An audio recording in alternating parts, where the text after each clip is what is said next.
İlimizde 2026 yılında kamu kurum ve kuruluşları ile belediyeler tarafından 671 proje üzerinde çalışmalar yürütülmektedir.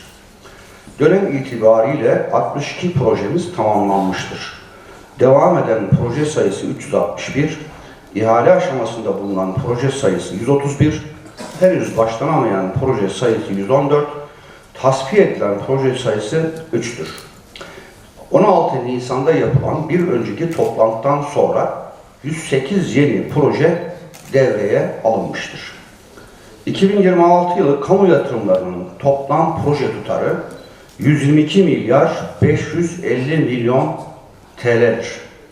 Yatırım projelerine tahsis edilen toplam yılı ödeneği ise 37 milyar 683 milyon TL olup bu ödenekten yapılan toplam harcama tutarı 11 milyar 699 milyon TL olmuştur. Yılı ödeneğine göre nakdi kar gerçekleşme oranı %31 seviyesinde, bir önceki yılın aynı dönemine göre proje sayısında 140, yılı ödeneğinde 16 milyar 135 milyon TL, harcama tutarında ise 4 milyar 134 milyon TL'lik bir artış kaydedilmiştir. 2026 yılı yatırım programı kapsamında 11 milyar 699 milyon TL'lik 6 aylık harcamadan en yüksek payı %51,7 ile ulaştırma sektörü yatırımları almıştır. Ulaştırma sektörü yatırımları için 6 milyar 48 milyon TL harcama gerçekleştirilmiştir. Ulaştırma sektörünün %22,1'lik pay ile diğer kamu hizmetleri sektörü takip etmektedir. Diğer kamu hizmetleri sektörü yatırımları için 2 milyar 588 milyon TL harcama yapılmıştır. Yatırım harcamalarında %12 paya sahip olan eğitim sektöründe 1 milyar 406 milyon TL, %8,8 paya sahip olan tarım sektöründe 1 milyar 34 milyon TL, %2 paya sahip olan turizm sektöründe 238 milyon TL harcama gerçekleştirilmiştir. Yatırım harcamalarında ise %2,4 paya sahip olan diğer sektörlerde ise 291 milyon TL harcama gerçekleştirilmiştir. Kurum ve kuruluşlarımızın tam bir uyum ve işbirliği içinde yatırım hizmetlerini etkin bir şekilde yürüteceklerine inancım tamdır. Toplantıya katılmanızdan dolayı hepinize teşekkür ediyorum. Cumhurbaşkanımız Sayın Recep Tayyip Erdoğan'ın güçlü liderliğiyle özellikle kabine üyelerimizin, başta Çevre Şehircilik ve İklim Değişikliği Bakanımız Murat Kurum, İçişleri Bakanlığımız, AFAD'ımız, şehrimizde de 2 yıldır birlik, beraberlik, kardeşlik, dayanışma ruhu içerisinde her türlü endişeden uzak, istikbal, ikbal, her türlü endişeden uzak, milletimizin yüzündeki tebessümün sebebi olmak için çalışan bir ekip çalışması ortaya koyuyoruz. Valiliğimiz, milletvekillerimiz, Büyükşehir Belediye'miz, ülke idare amirlerimiz, ilçe belediye başkanlarımız, il müdürlerimiz, bölge müdürlerimiz, sivil toplum kuruluşlarımız, medyamız hep beraber bir yolculuğa çıktık. Bu yolculuk kutlu ve mübarek bir yolculuk.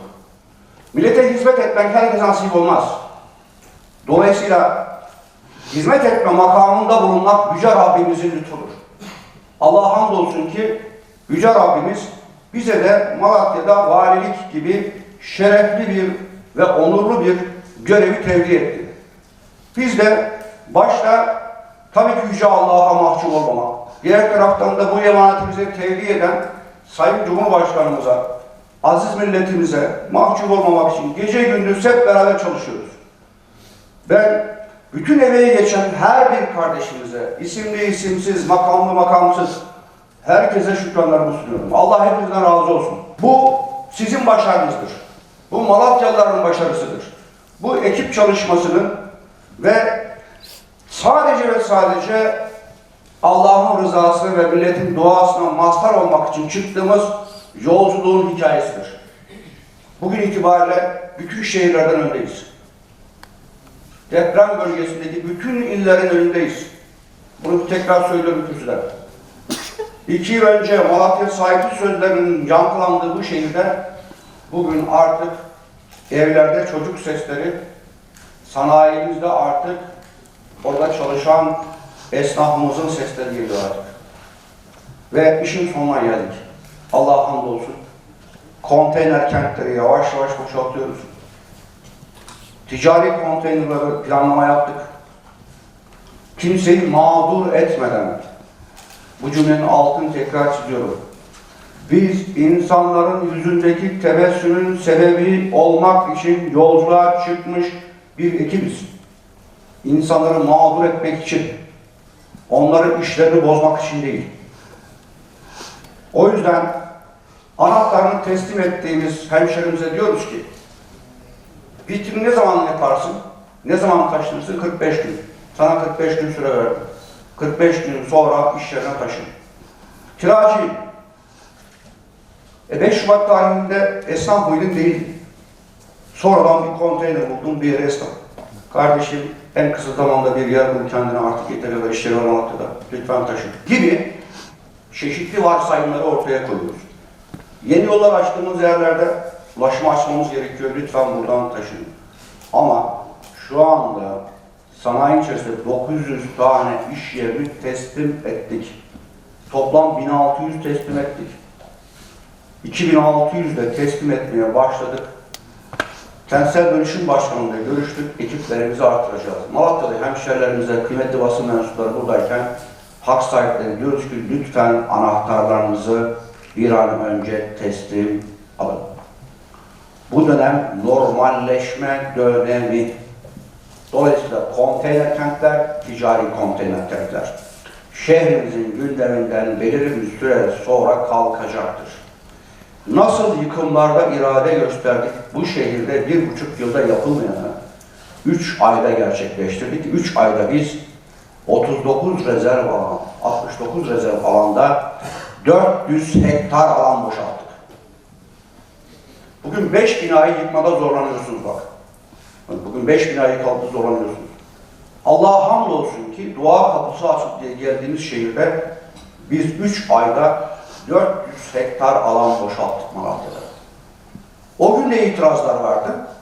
Ama bugün herkes Allah razı olsun diyor. Diyorlar ki, kışların diğer tarafını niye yıkmadınız? Sanki kışların bu tarafını gönüllü yıktırdılar da herkes bize aman gelin rezerv alın dedi de, değil mi? Şimdi kışların karşı tarafının niye yıkılmadığını bizden hesap soran hale geldi. Biz o zaman dedik ki, kentsel dönüşüm Malatya için nimet, aman koşun dedik. Ne dediler? Tezviratçılar, toplumu yanlış yönlendirenler, bugün bize hala belediye başkanlarımız burada bakın, bizim kapımıza gelip bizi rezerv alan diyorlar. Demek ki o gün projemiz doğruydu, irade gösterdik, bugün irade göstereceğiz ve Malatya'yı normalleştireceğiz. Artık biz bugünden sonra turizmi, ticareti, sanayi, üretimi, istihdamı, ihracatı konuşacağız. Gündemimiz değişti. Dolayısıyla daha temiz bir Malatya, daha huzurlu bir Malatya hep beraber inşa edeceğiz. Dolayısıyla değerli arkadaşlarım, dün dünde kaldı, tamam mı? Artık bugün yeni bir şey söylemek lazım. Yeni bir şey söylemekten de kastım, turizm, ticaret, sanayi, artık eğitim, kültür, sanat gündemimiz değişti. Bu gündeme hepimiz odaklanacağız. Sizin için canınız önemli olmayabilir. Kendinizi önemseyebilirsiniz. Müşterinizi önemseyebilirsiniz. Ama ben Türkiye Cumhuriyeti Devleti valisi olarak bu şehirde yaşayan 755 bin kişinin can güvenliğini sağlamakla mükellefim. Babuklu'da dünya kadar işlerimiz var. Buyurun gelin. Olmadı mı? Organik sanayi bölgesinde bak ben yer vereceğim size, gelin. Kimseyi sokağa bırakmıyoruz. Ama ben ağır hasarlı yapıyı boşaltmam, burada direnirim diyorsanız kusura bakmayın, depremden 6 Şubat ve sonrası depremlerden hiç ders almamışsınız demektir. Buna müsaade etmemiz mümkün değil. Bak açık açık söylüyorum ben. Hayatım boyunca her şeyi izah ediyorum size. Bu şehrin valisi olarak, mali babası olarak sizin orada bulunmanıza ben müsaade edemem. Bunu istismar edenlere söylüyorum. İstismar etmeyin. Yarın bir gün orada hayatını kaybedenler olursa toplumun karşısına çıkıp bir cümle kuramazsınız. Nitekim orada birisi hayatını kaybederse O insanların önce çocukları, sonra eşleri, yakınlarının valilik kapısına geleceğinden şüpheniz olmasın. O gün hesap verecek misiniz?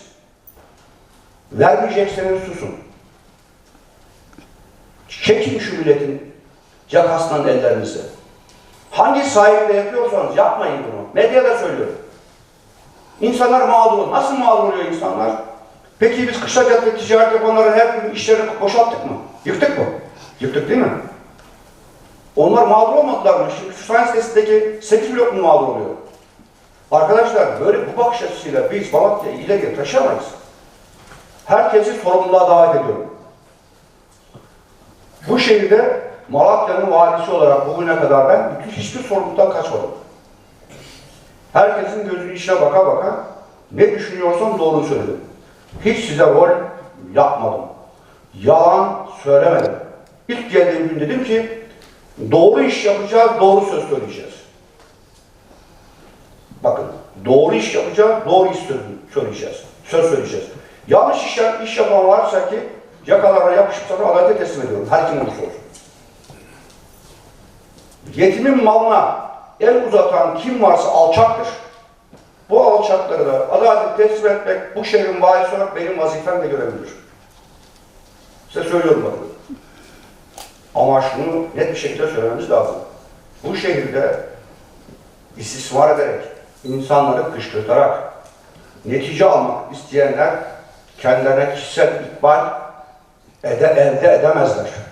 Buna müsaade etmem. Bu şehirde vali olduğu sürece. Makamı, mevkii, rütbesi her ne olursa olsun bak. Açıkça söylüyorum.